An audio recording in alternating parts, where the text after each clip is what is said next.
Hello, నేను miss రావు. బాబు chapter 2.0 అంటే ఏంటో తెలుసా?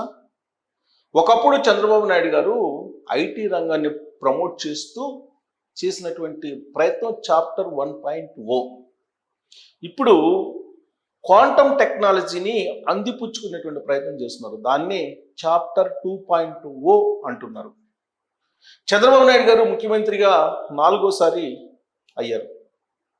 అందుకే బాబు 4.0 అన్నారు. యునైటెడ్ ఆంధ్రప్రదేశ్కి 2 సార్లు సీఎంగా చేశారు. విడిపోయినటువంటి ఆంధ్రప్రదేశ్కి 2వ సారి సీఎంగా ఉన్నారు. ఓవరాల్గా 4 సార్లు ఆయన యునైటెడ్ ఆంధ్రప్రదేశ్కి కానీ విడిపోయిన ఆంధ్రప్రదేశ్కి కానీ 4 సార్లు సీఎం అయ్యారు. అయితే ఆయన మొత్తం పరిపాలనని 2 భాగాలుగా ఆయన విభజించారు. ఒకటి 95 నుంచి ఆయన 2004 వరకు యునైటెడ్ ఆంధ్రప్రదేశ్కి సేవలు అందించారు ముఖ్యమంత్రిగా. ఆ సందర్భంగా కేంద్ర ప్రభుత్వం తీసుకున్నటువంటి ఐటీ పాలసీని అందిపుచ్చుకున్నారు ఆయన. చాలా క్లియర్గా భారతదేశంలో ఏ ముఖ్యమంత్రికి లేనటువంటి టెక్నాలజీ చంద్రబాబు నాయుడు గారికి ఉంది అని చెప్పొచ్చు. దీంట్లో ఎలాంటి సందేహం అవసరం లేదు. అందుకే ఆయన ఐటీ రంగాన్ని అందిపుచ్చుకొని హైదరాబాద్ని ప్రపంచ పటంలో నిలబెట్టగలిగారు ఇవాళ. అలాంటి ప్రయత్నమే ఇప్పుడు జరుగుతోంది అమరావతిలో. దాంట్లో భాగంగానే క్వాంటమ్ టెక్నాలజీ, క్వాంటమ్ వ్యాలీ ఇలాంటివి వింటున్నాం ఇప్పుడు. ఆ క్వాంటమ్ టెక్నాలజీలో అల్గారిథమ్స్ అనేది ఇంపార్టెంట్ అని చెప్తున్నారు. యాక్చువల్గా చంద్రబాబు నాయుడు గారికి ఆయన బేసికల్గా పొలిటీషియన్, ప్లస్ టెక్నాలజీలో టెర్మినాలజీ అల్గారిథమ్స్ అని, మాడ్యూల్స్ అని, ఇట్లా రకరకాలుగా ఆయనకి తెలిసినటువంటి పదాలు చాలా ఉన్నాయి.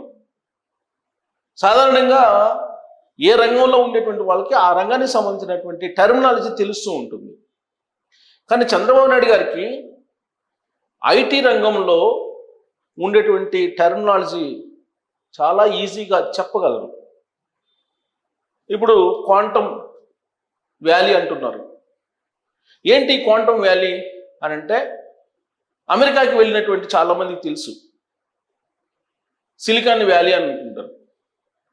అంటే ఐటీ ప్రొఫెషనల్స్ అందరూ ఎక్కువ మంది అక్కడే ఉంటారు. ఐటీ ఇన్నోవేషన్స్ అన్నీ అక్కడే ఉంటాయి, కాలిఫోర్నియా దగ్గర అమెరికాలో. ఈ సిలికాన్ వ్యాలీలోనే అన్నీ తయారవుతూ ఉంటాయి. సింపుల్గా అందరికీ అర్థమయ్యేటువంటి భాషలో చెప్పాలంటే, మన శ్రీ సిటీ ఉంది తిరుపతిలో. అక్కడ ఎలక్ట్రానిక్స్కి సంబంధించినట్టు అన్నీ అక్కడ మనకి ఆల్మోస్ట్ ఉంటాయి. ఒక హబ్ అంటే ఇన్నోవేషన్స్కి అక్కడి నుంచే తయారవుతాయి. ఇప్పుడు ప్రపంచవ్యాప్తంగా అమెరికా ఇన్నోవేషన్ అక్కడి నుంచి స్టార్ట్ అవుతుంది. అమెరికాలో స్టార్ట్ అయిన తర్వాత మనకి ఇక్కడికి వస్తూ ఉంటాయి. ఇప్పుడు రీసెంట్గా ఆ టెస్లా డ్రైవర్లెస్ కారు ప్రయోగం జరిగింది. అది విజయవంతం అయింది. కారు బుక్ చేసుకొని ఆ బుక్ చేసుకున్నటువంటి కస్టమర్ దగ్గరికి నేరుగా ఇంటికి వెళ్ళిపోయింది కారు. ఇది అమెరికాలో ఇన్నోవేషన్. అది మనకి రావాలంటే కనీసం ఒక 5-6 సంవత్సరాలన్నా పడుతుంది. ఇప్పుడు గ్లోబలైజేషన్ ఉంది కాబట్టి. గ్లోబలైజేషన్ లేనప్పుడైతే అమెరికాలో వచ్చినటువంటి 10 సంవత్సరాలకు 20 సంవత్సరాలకు మనకు వచ్చేది. కానీ ఇవాళ అక్కడ ఏదైనా సరే కొత్త దాన్ని ఆవిష్కరించగానే ఇమీడియట్గా ఇక్కడ కూడా ఆవిష్కరించేటువంటి ప్రయత్నం జరుగుతుంది. కానీ దాన్ని రివర్స్గా అమరావతిలో, ఆంధ్రప్రదేశ్లో తయారయ్యేటువంటి టెక్నాలజీని అమెరికాకి పంపించాలి అనేటువంటి లక్ష్యం పెట్టుకున్నారు చంద్రబాబు నాయుడు గారు.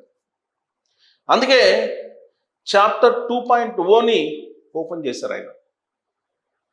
ఆ రోజున కంప్యూటర్ అన్నారు, ఇన్ఫర్మేషన్ టెక్నాలజీ అన్నారు, అలాగే బయోడైవర్సిటీ అన్నారు.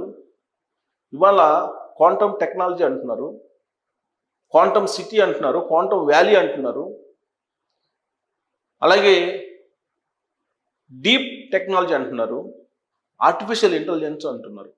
ఇవే ఉండేది. రాబోయేటువంటి రోజుల్లో ఐటీ కాస్త ఇన్ఫర్మేషన్ టెక్నాలజీ కాస్త ట్రాన్స్ఫార్మ్ అయిపోతుంది. ట్రాన్స్ఫార్మ్ అయ్యి quantum technology, artificial intelligence, deep technology. ఇది రేపు రాబోయేటువంటి రోజుల్లో మనం చూడబోయేటువంటి ఐటీ రంగం. ఇప్పటి వరకు మనం హ్యాంగ్ అయ్యేటువంటి కంప్యూటర్స్ని చూసాం, క్లాసికల్ కంప్యూటర్స్ అంటారు వీటిని. అది కూడా చంద్రబాబు నాయుడు గారు చెప్తేనే నాకు కూడా తెలిసింది. వీటిని ఇప్పుడు ఉండేటువంటి వాటిని క్లాసికల్ కంప్యూటర్స్ అంటారట. రాబోయేటువంటి రోజుల్లో క్వాంటమ్ కంప్యూటర్స్ రాబోతున్నాయి. ఈ క్వాంటమ్ కంప్యూటర్స్ ఏంటి? వితిన్ సెకండ్స్లో పెద్ద ఎత్తున ఇచ్చినటువంటి డేటాని సాల్వ్ చేయగలదు. సాల్వ్ చేసి ఇమీడియట్గా మన ముందు ఉంచేటువంటి అవకాశం ఉంది. కాంతి వేగంతో సొల్యూషన్ వస్తుందని చెప్తున్నారు. ఇక మనకి ఇప్పుడు ఏంటంటే క్లాసికల్ కంప్యూటర్స్లో మ్యాథ్స్ మాత్రమే ఉపయోగిస్తారు. మ్యాథ్స్ ఒక్కటే డిపెండ్ అయి ఉంటుంది దీనికి, సాఫ్ట్వేర్లు తయారు చేయడానికి కానీ, కోడింగ్ తయారు చేయడానికి కానీ, వీటన్నిటికీ. బట్ క్వాంటమ్ టెక్నాలజీ, క్వాంటమ్ కంప్యూటర్స్కి మ్యాథ్స్, ఫిజిక్స్, కెమిస్ట్రీ, బయాలజీ అంటే జువాలజీ, బాటనీ అన్నీ కలగలిపి ఉంటాయి. అంటే ఎవ్రీథింగ్ ఉన్నట్టే.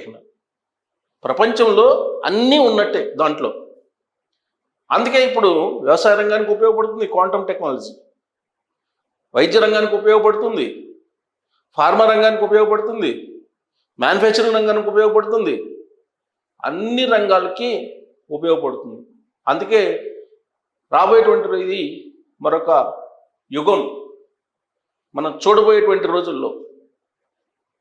రాబోయేటువంటి రోజుల్లో క్వాంటమ్ టెక్నాలజీ అనేది ఒక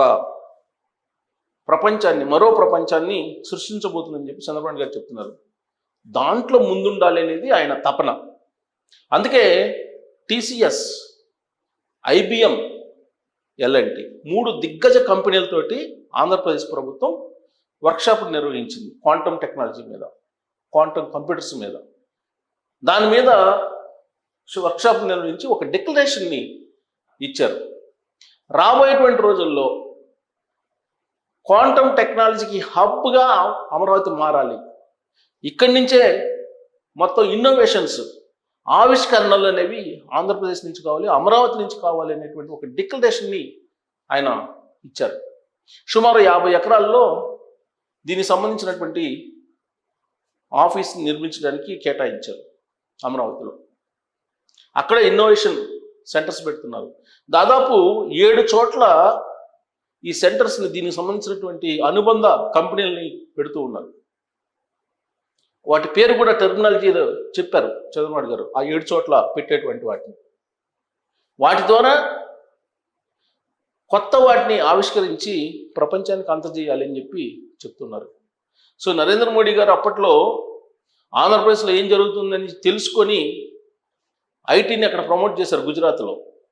ఇప్పుడు అమరావతిలో ఏం జరుగుతుంది క్వాంటమ్ టెక్నాలజీ విషయంలో, క్వాంటమ్ కంప్యూటర్స్ విషయంలో, లేదా ఆర్టిఫిషియల్ ఇంటెలిజెన్స్ విషయంలో, లేదా డీప్ టెక్నాలజీ విషయంలో అనేది తెలుసుకునేటువంటి విధంగా ఇప్పుడు అక్కడ ప్రయత్నాలు జరుగుతున్నాయి అమరావతిలో.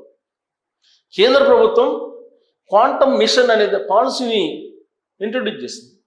దాన్ని అడాప్ట్ చేసుకోవడానికి పరిగెత్తుతున్నారు చంద్రబాబు నాయుడు గారు, తపన పడుతూ ఉన్నారు. ఆ తపన, ఆ వేగం అధికార యంత్రాంగంలో ఉండాలి. అది లేకపోతే ఆంధ్రప్రదేశ్ వెనకబడిపోతుంది. ఇప్పుడు ఉన్నటువంటి పరిస్థితుల్లో ప్రపంచంతో పోటీ అని అంటున్నారు తెలంగాణ ముఖ్యమంత్రి రేవంత్ రెడ్డి గారు. చంద్రబాబు నాయుడు గారు కూడా ప్రపంచంతో కాదు పోటీ, ఆకాశంతో పోటీ అంటున్నారు. ఆకాశమే హద్దు అంటున్నారు. మిసైల్ తయారు చేయాలి ఆంధ్రప్రదేశ్లో అంటున్నారు.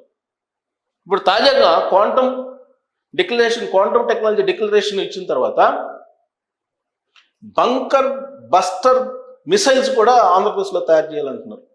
రాబోయే రోజుల్లో డిఆర్డిఓ ఏవైతే రక్షణ ఉత్పత్తులు తయారు చేస్తుందో ఆంధ్రప్రదేశ్లో అంతకన్నా మిన్నగా ఉండేలాగా రక్షణ ఉత్పత్తులు తయారు చేయాలని చెప్పి భావిస్తున్నారు. అలాగే స్పేస్కి సంబంధించినటువంటి టెక్నాలజీ, స్పేస్ని రీచ్ కావాలి, స్పేస్కి కావాల్సిన టెక్నాలజీని క్వాంటమ్ ద్వారా అందజేయాలి అనేటువంటి ఒక డైరెక్షన్ ఇచ్చారు చంద్రబాబు నాయుడు గారు. దానికి సంబంధించిన డిక్లరేషన్ ప్రకటించారు. ఈ డిక్లరేషన్ని బేస్ చేసుకుని 2029కి క్వాంటమ్ టెక్నాలజీ వల్ల ఉపయోగాలు ఏంటి అనేది చాలా స్పష్టంగా కళ్ళకి కట్టినట్టు ఆంధ్రప్రదేశ్ ప్రజలకి చూపించబోతున్నారు చంద్రబాబు నాయుడు గారు. 2026లో దానికి అంకురార్పణ జరగబోతుంది జనవరిలో, ఫిజికల్గా మనం చూడటానికి. ఆ తర్వాత నుంచి అది ఏ లెవెల్లో వెళ్తుంది అనేది అంచనా వేయలేకపోతున్నాం. అది ఒక చంద్రబాబు నాయుడు గారికి తెలుసు. మనందరం రాబోయేటువంటి రోజుల్లో ఆంధ్రప్రదేశ్ని ఒక క్వాంటమ్ వ్యాలీగా, అమరావతిని ఆంధ్రప్రదేశ్ని ఒక క్వాంటమ్ హబ్గా, క్వాంటమ్ సెంటర్గా, ఆర్టిఫిషియల్కి సంబంధించినటువంటి టెక్నాలజీకి కేంద్రంగా, డీప్ టెక్నాలజీకి ఒక సెంటర్ పాయింట్గా మనం చూడబోతున్నాం. ఇది చంద్రబాబు నాయుడు గారి మీద ఉన్నటువంటి నమ్మకంతో టెక్ దిగ్గజాలు చెప్తున్నటువంటి మాట. మరి మీ అభిప్రాయం ఏంటనేది తెలియజేయచ్చు. Thank you.